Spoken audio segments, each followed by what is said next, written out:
River City va être une mini-ville qui va être développée à Lubumbashi, au Katanga.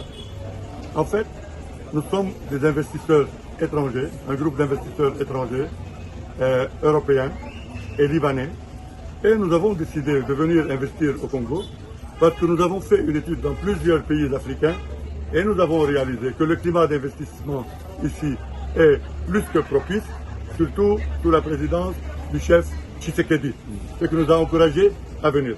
Nous avons fait une étude de marché et nous avons trouvé que Lubumbashi est l'un des meilleurs emplacements en termes d'opportunités.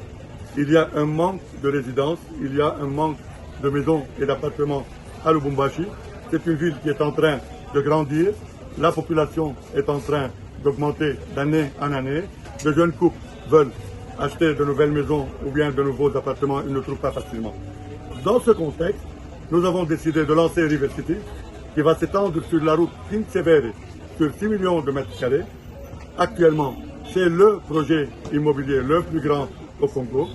Le projet va se réaliser sur 15 ans parce que c'est un très grand projet et il faut être réaliste. On va avoir à River City des habitations, on va avoir une université, on va avoir un hôpital, on négocie sérieusement maintenant pour un hôpital, une école, des restaurants, des parcs d'amusement pour les enfants. Ça va être une mini-ville. La construction a déjà commencé. Les routes sont déjà tracées. Les immeubles commencent à pousser. Il y a même des villas et des immeubles qu'on va livrer très bientôt. Et d'ici quelques mois, la partie où il y a les restaurants, et il y a les amusements, les parcs d'amusement pour les enfants va être prête. River City est un projet qui va combler un vide à Lubumbashi pour la fourniture d'appartements. Mais la chose la plus importante, River City est en train de participer à la croissance économique du Haut-Katanga. Nous sommes en train de créer des centaines d'emplois.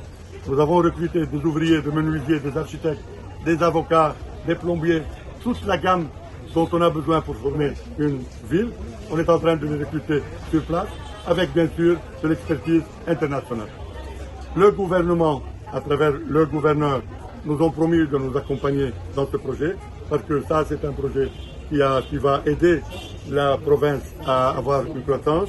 Nous espérons que la réaction des gens qui sont en train d'acheter va être positive, d'autant plus qu'on a deux catégories d'acheteurs, des gens qui veulent habiter et des gens qui veulent acheter pour louer. On a le type qui va habiter et l'investisseur. La dernière chose que je veux dire, à River City, la sécurité et l'électricité vont être notre priorité.